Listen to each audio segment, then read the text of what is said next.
I am 크리스찬 전한길입니다. 저는 이러한 종교의 자유가 있는 자유민주주의 대한민국을 사랑합니다. 오늘이 2025년 5월 24일입니다. 6.3 대통령 선거가 이제 딱 열흘 남았습니다.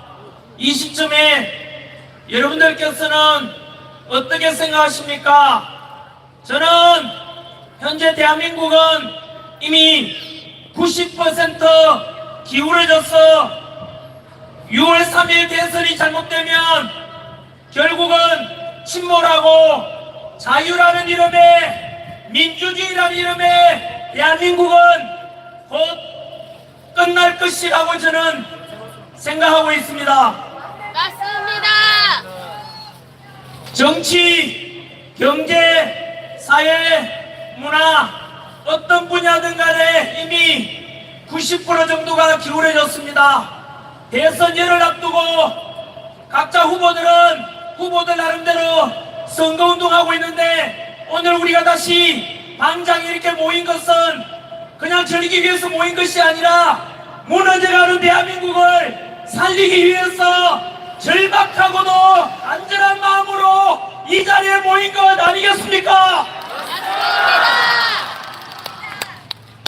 지난주에 준비했고 3일 전에 저는 이정돈 PD와 함께 부정선거 신의 작품인가라는 영화를 만들었습니다. 문화계가 이미 90%가 한쪽으로 기울어져 있다는 소식을 들었는데 그 현장을 실제로 경험하게 되었습니다. 다시 만날 조국이라는 영화는 개봉되니까 478개 개봉관을 허락해 주었는데 제가 만든 이 영화는 10분의 1, 48개만이 개봉관 허락해 주었습니다. 다시 한 번 더 말씀드리지만 나라 살리고자 공명선거 하자는 거 다가온 6.3 대선에서 어느 후보든 어느 국민이든 부정선거를 해서 당선시키고자 하는 사람은 아무도 없지 않겠습니까? 자유민주주의 첨단 21세기에 부정선거가 있는가? 그거 음모론 아닌가? 소설 같은 이야기 아닌가라고 했지만 저도 모를 때는 그렇게 했었습니다. 하지만 이 영화를 통해서 저는 실체와 증명을 증거로서 말하고 있습니다. 그래서 다가올 6.3 대선만큼은 정말로 투명하고도 공정한 투표와 선거를 통해서 올바른 지도자 뽑겠다는데 무엇이 잘못되었습니까? 하지만 극장에서는 제가 아는 모 기업의 회장님께도 부탁드렸습니다. 이렇게 개봉한 허락을 안 해주면 되겠는가? 영화가 좋고 나쁘면 관객의 평가해야 될 몫이 아닌가? 아예 기회를 주지 않는다는 뜻입니다. 이것은 어느 쪽이든 좌파든 우파든 바람직하지 못한 것 아닙니까? 그게 굴하지 않고 관객들 덕분에 거꾸로 가고 있는 현상이 발생하고 있습니다. 48개밖에 개봉을 허락해주지 않고 문을 열어주지 않던 CGV, 롯데시네마, 메가박스에서 관객들이 단체로 항의와 열어달라는 요구 덕분에 이제 100개 상영관을 넘었습니다. 물론 윤석열 대통령께서도 이 영화를 봐주신 덕분이라고 저는 생각하고 있습니다. 그래서 처음 시작할 때 영화 순위가 16등이었는데 어제 오늘 현재 5위까지 올라갔습니다. 현재 1위는 미션 임파서블이라는 영화인데 곧 그 주연 톰 크루즈와 함께 경쟁해야 될지 모르겠습니다. 이렇게 기울어진 건 문화계뿐만 아닙니다. 지난 2024년 12월 3일 비상계엄수 보내고 난 뒤에 똑같은 일을 가지고 국민들이 반조각 나는 걸 보고 그때 저는 생각했습니다. 왜 이렇게 갈라지는가, 국민이 통합할 수 없는가 생각했는데 그 원흉이 바로 언론 때문이라는 걸 저는 알았습니다. 언론에서 진실을 보도하지 않고 기울어지고 편향되고 가짜뉴스를 보내니까 국민들이 분열된다 생각했습니다. 그래서 저는 제대로 된 뉴스, 진실된 소식을 전하고자 꿈에라도 거짓말하지 말자는 심정으로 전한일 뉴스를 만들었습니다. 그런데 어제 민주당 파출소로부터 고발당했습니다. 저는 오늘 이 집회도 마찬가지입니다만 아무런 선거와도 관련이 없고 오직 종교의 자유, 민주주의, 자유민주주의를 지키고자 하는데 이것은 어느 후보든 어느 지지자든 간에 반대할 사람 있습니까? 과거에 민주화운동 했던 분들께 묻겠습니다. 전환길 뉴스 언론 만들어서 진실 보도하는데 표현의 자유를 막고 고발하고 이런 것이 과연 우리가 주장했던 민주화의 모습 맞습니까? 독재에 맞섰어 민주화운동하자. 그리고 언론과 출판과 집회 자유를 추구했던 민주화운동했던 분들 과연 지금 언론을 탄압하고 고소 고발을 통해서 표현의 자유를 막는 게 과연 누구인지 스스로 답변해 보십시오. 문학의 언론뿐만 아닙니다. 지금 안보는 너무나 위기입니다. 안보 위기는 뉴스에서 여러분들도 마찬가지로 봤겠지만 먹고 살기 바쁘고 그냥 쉬쉬하고 넘어가실지 모르겠지만 여러분 정말로 충격적인 내용입니다. 저는 언론사를 하고 있기 때문에 팩트 그대로 진실 그대로만 알려드리겠습니다. 지난 2달 전에 뉴스에 나왔지 않습니까? 우리나라와 중국 사이에 서해안 바다에 잠정 수역은 어떤 인공 구조물도 설치할 수 없지만 중국이 일방적으로 설날 1호, 2호 엄청난 인공 구조물을 설치했습니다. 가로 100m, 세로 80m, 높이 50m짜리 엄청난 인공 구조물을 설치했는데 그들은 양식장 만든다 라고 했지만 남중국해 사례를 보면 이미 중국과 필리핀 사이의 남중국해는 양식장이라 했지만 이미 헬기도 뜨고 내리고 군사기지로 바뀌어 있습니다. 우리나라 서해안 바다에 중국 인공구조물이 설치되었는데 머지않아서 거기에 미사일 기지가 될 것이고 군사기지가 될 것입니다. 끔찍하지 않습니까? 그게 2달 전 이야기입니다. 그리고 어제 기억나십니까? 어제 뉴스에 우리나라 배타적 경제수역 서해안에 EEZ라고 부르는데 중국 일방적으로 군사훈련한다고 27일까지 통보도 없이 일방적으로 항행 금지시켰습니다. 우리나라 배타적 경제수역인데 중국 일방적으로 배도 못 다니게 항행 금지를 시켰다 이 뜻입니다. 그래도 와닿지 않습니까? 그럼 더 충격적인 거 말씀드리겠습니다. 2024년 작년입니다. 작년에 대한민국에 외국인이 땅을 사들인 것 중에서 65%가 중국인이 사들인 것입니다. 2022년 통계입니다. 현재 당시 여의도 면적 7배 부동산을 중국인이 가지고 있다고 합니다. 3년 전이니까 지금 3년 지난 지금은 7배가 아니라 훨씬 더 많은 면적을 중국인이 가지고 있을 것입니다. 그래도 아무런 느낌이 없습니까? 그러면 더 충격적인 뉴스죠. 지난주에 있었던 소식 아닙니까? 용산에 대통령 집무실 미군 기지가 있는데 그 옆에 1km 지점에 650평 땅을 사들였는데 그 땅이 1천억대 되는데 그 땅의 소유주가 누군지 아십니까? 중국! 중화인민공화국이라고 되어 있습니다. 등기부등 못 대보십시오. 그 땅이 어디에 있다고요? 미군 기지 1km 지점, 바로 대통령 집무실 1km 지점에 1천억대 부동산, 그게 바로 중화인민공화국 소유라고 합니다. 여러분, 중국은 사회주의라서 우리나라 사람들은 중국 가서 딱 한 평도 살 수가 없습니다. 반면에 중국인들은 우리나라 3년 전 이미 여의도 면적 7배 면적을 사들였고, 대통령 집무실과 미군기지 옆에 바로 옆에 중화인민공화국 땅을 사들이고 있고, 지난해 우리나라 외국인들이 사들인 땅의 65%를 중국이 사들이고 있다고 합니다. 유사시 중국은 사회주의 국가이기 때문에 중국인 소유를 전부 다 중국가로 배나라하면 그 모든 땅들이 중국 영토가 된다는 뜻이고 중국 부동산이 되는 것입니다.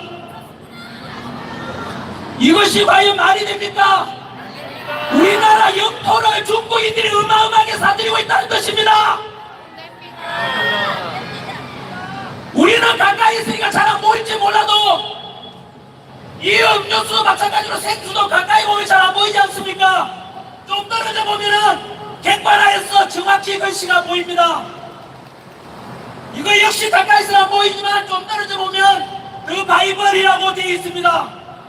우리는 못 느끼고 있는데 바로 제3자라고 볼 수 있는 미국이 경고했습니다. 지난주 주한미군 사령관 브런슨 주한미군 사령관이 뭐라고 경고했는지 아십니까? 다가올 6.3 대선은 한미동맹관계의 교차점이 될 것이라고 경고했습니다.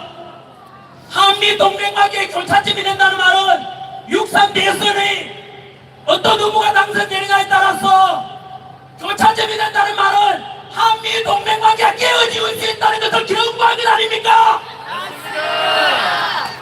어제 5월 23일 날 뉴스 보도 못 보셨습니까? 미국 국방부에서 주한미군 4,500명을 철수할 수 있다는 뉴스 못 보셨습니까? 이것이 무엇을 가리키는지 아십니까? 주한미군 사령관이 이번 6.3 대선이 한미동맹관계에 끝장이 날 수 있다는 것을 곧 경고했고, 주한미군 4,500명을 철수해야 할 수 있다고 밝혔지 않습니까? 이것은 엄청난 경고 메시지입니다, 여러분. 지난 70여 년간 우리나라에 전쟁 없이 평화롭게 살았지 않습니까? 누구 덕분입니까? 올해가 6.25 전쟁 75주년 기념입니다.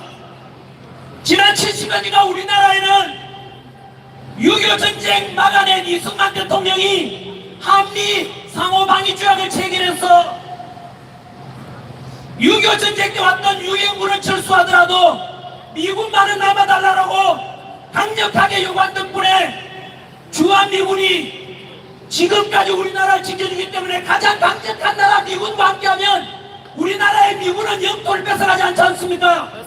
가장 강력한 미군과 함께하면 우리나라 안보는 튼튼하다. 이런 신념하에 지금까지 우리 70여 년간 전쟁 없는 나라에 살 수 있게 된 것입니다. 러시아 우크라이나 전쟁 못 봤습니까? 우크라이나에 아파트가 폭격맞고 몇백만 명이 이절하고 피난 가고 수도와 전기 모두 끊긴 거 못 보셨습니까? 대한민국이 다시 한번 한미동맹관계가 위험하고 그 관계마저 끊길지 모른다고 경고하는데 이보다 더 큰 경고가 있겠습니까, 여러분? 다가올 6.3 대선은 단순한 선거가 아닙니다. 투표를 하는 게 중요한 게 아니고 투표를 지키는 게 더 중요합니다. 자유민주주의를 지켜야 되지 않겠습니까?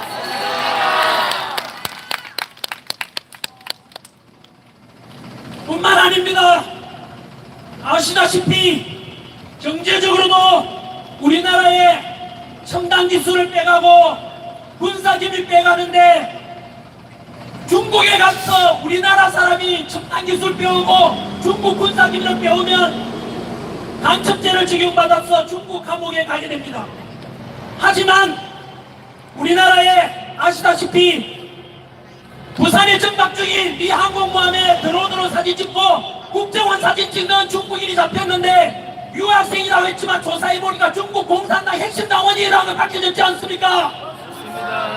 오산 비행장 미국 기지 사진 찍다가 전투기 사진 찍고 들켰는데 잡아보니까 그 아버지가 역시 중국 공안이 아니었습니까?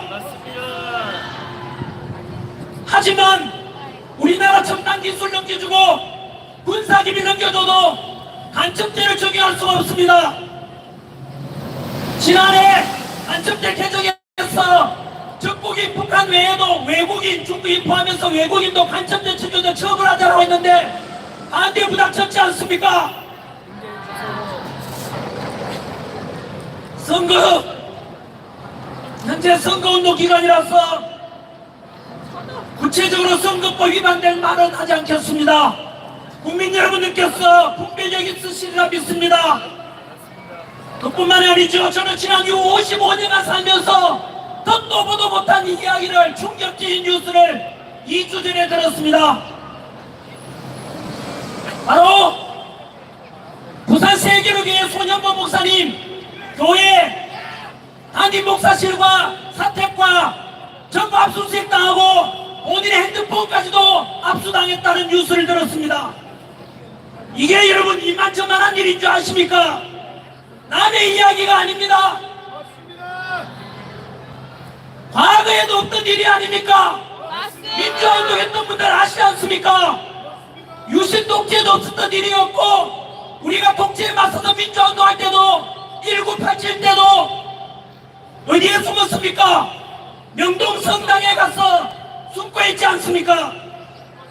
그것은 경찰 얘기를 하더라도 신성한 종교나 학교 이런 데는 함부로 경찰력이 투입돼서는 아니 된다는 것이 민주주의의 가장 근본입니다, 여러분. 그런데 지금 그 독재 때도 없었던 일들이 발생하고 있다 이겁니다. 사회주의에서는 중국에 지금 교회나 템플 절이 있습니까? 없습니까? 한번 죽는 것은 정하십니다. 없습니다. 북한에 교회나 성당 절이 있습니까? 없습니까? 없습니다. 종교는 국민의 아편이라고 해서 공산주의에서는 철저히 종교를 팽개가고 있습니다. 전국에 계신 신부님들 그리고 목사님들 왜 일어나서 목소리 내지 않으십니까? 당신들에게 당신 절에다가 성당에다가 교회의 경찰이 들이닥쳐야 그때서야 정신 차리겠습니까? 이미 늦은 것입니다. 그때가 되면 독일의 히틀러 나치당이 등장할 때 기억 안 나십니까? 입법부 장악하고 행정부 장악해서 총독이 된 히틀러 그 나치주의 때 모든 목사님들 다 잡혀가고 종교가 탄압받았지 않습니까? 대한민국에 머지않아서 그런 날이 올 수 있다 이겁니다, 여러분. 저는 이런 현재 21세기 우리 민주화된 대한민국에서 있어서 안 될 일이 일어나는 것에 대해서 분노를 금할 수가 없습니다. 얼마 전에는 범죄자가 대법원으로부터 유죄 취지의 판결 선고를 받았는데 범죄자가 대법관을 탄핵하겠다, 또 사법부도 없애겠다, 대법원장을 청문회하여 특검하겠다. 여러분 한 번 더 묻고 싶습니다. 과거에 민주화운동 했던 분들께 답변하십시오. 사법부를 없애고 법원 판사를 탄핵하고 삼권분립을 붕괴시키는 것이 정상입니까? 아닙니다. 우리가 초등학교 중학교 때 배웠던 입법부 사법부 행정부의 삼권분립은 민주주의의 가장 근본으로서 권력 독점을 막음으로 해서 국민의 기본권을 보장하고 국민들 나라를 보호하기 위해서 만든 삼권 분립이 지금 전 세계에도 없는 일들이 대한민국에 일어나고 있다는 게 말이 됩니까? 민주화 운동했던 분들 왜 답변 못하십니까? 당신들이 주관했던 민주화 운동은 독재에 맞서서 삼권 분립 지키자, 표현의 자유와 언론의 자유 외쳤는데 지금 힘있는 사람 앞에서 비굴하게 그렇게 눈치 보면서 아부하는 모습이 진정한 당신들의 민주화 모습 맞습니까?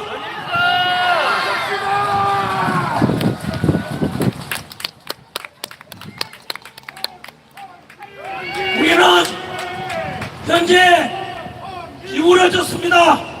90%가 이미 기울어져서 곧 침몰 위기에 있는 바로 자유민주주의 대한민국 지켜내야만 합니다. 다가올 6.3 대선 무엇을 기준으로 삼겠습니까? 저는 이렇게 제시하고 싶습니다. 어느 후보가 한미동맹을 통해서 안보를 튼튼히 할 것인지, 어느 후보가 자유민주주의를 수호하고 삼권 분립을 존중할지, 어느 후보가 종교의 자유, 가톨릭은 가톨릭대로, 불교는 불교대로, 무교는 무교대로, 개신교는 개신교대로 종교의 자유를 허용할지, 어느 후보가 자유와 민주와 법치와 공정과 상식을 존중한 후보인지를 저울 위에 달아보고 똑바로 선택해 주십시오. 만약에 나는 자유민주주의, 전환길이 외치는 자유민주주의 싫다, 종교의 자유도 필요 없고 삼권 분립도 필요 없다, 전환길이 주장하는 이런 것에 반대한다면 어느 후보든지 간에 그 후보는 민주주의, 자유민주주의 대한민국을 말살하고 붕괴시킬 후보가 아니겠습니까? 반박해 보십시오. 전환길이 주장한 게 무엇이 잘못됐습니까? 자유민주주의 지키자는 게 잘못됐습니까? 법치를 존중하고 상식과 공정을 존중하는데 무엇이 잘못됐습니까? 전환길이가 탄핵반대 주장할 때도 제 모든 영상들 다시 보십시오. 저는 대한민국이 분열되길 바라지 않습니다. 그 당시에 탄핵 찬성하든 반대하든 우리 국민 아닌가라고 했고, 광주 집회 갔을 때 광주 시민 여러분 사랑합니다. 전라도도 우리 국민이고 경상도도 우리 국민이고 모두가 우리 하나 아닙니까? 그래서 이 안보 위기를 극복하고 하나 되어서 자유민주주의를 지키고 법치를 지키고, 그래서 우리 청년 세대, 미래 세대들에게 지금 대한민국이 누리는 풍요를 물려줘야 되지 않겠는가라고 호소했습니다. 심지어 저보고 손가락질한 사람도 있지만은 그때 제가 분명히 말씀드렸습니다. 5.18 정신도 4.19 혁명 정신처럼 헌법이 개정된다면 헌법에 집어넣자 라고까지 이야기했습니다. 광주에 계시는 분들, 민주화 운동했던 분들, 전환기가 주장한 것이 무엇이 잘못되었습니까? 다가올 6.3 대선 나라를 지킬지 무너뜨릴지 여러분 손에 달린 것입니다. 마무리 짓겠습니다. 제가 사랑하는 성경 속에 나오는 말씀입니다. 갈라디아서 6장 9절, 우리가 선을 행하되 낙심하지 말지니 포기하지 않는다면 때가 이름에 거두리라고 했습니다. 낙심하지 마십시오. 우리 자유민주주의 대한민국을 지켜야 되지 않겠습니까? 대한민국 영토 안에 중화인민공화국 부동산과 토지와 영토가 그렇게 확장되는 걸 지켜보고 있겠습니까? 주대에서는 한미동맹 간의 교차점이 될 것이라고 경고했고, 어제 미국 국방부에서 발표했지 않습니까? 주한미군 4,500명 철수하겠다 했지 않습니까, 여러분? 이렇게 되면 대한민국은 이제 자유와 민주가 다 망가지고 끝날 수 있다 이 뜻입니다. 여러분, 부디 호소합니다. 자유민주주의 멋진 대한민국을 우리 미래 세대 청년 세대에게 물려줘야 되지 않겠습니까 여러분? 오늘은 여기까지 하고 내일은 부산역 광장에 오후 2시에 보겠습니다. 5월 25일 내일입니다. 그리고 동대구역 광장에 5월 27일 화요일날 대구에 계신 분들 나오십시오. 선거운동이 아닙니다. 자유민주 지키자는데 무엇이 잘못됐습니까? 그리고 5월 29일 목요일은 광주로 갑니다. 그리고 다음 주 이 시간에 일주일 뒤에 다시 여기 오겠습니다. 우리가 한 바퀴 도는 동안에 다시 한 번 더 이번 대선의 기준은 한미동맹을 통해서 안보를 튼튼히하고 자유민주주의를 지켜내자, 법치를 존중하자, 공정과 상식을 우선들이 물려주자. 이 기준이 바로 살리느냐 죽느냐 기준 6월 3일 대선에서 결정이 날 것입니다 여러분.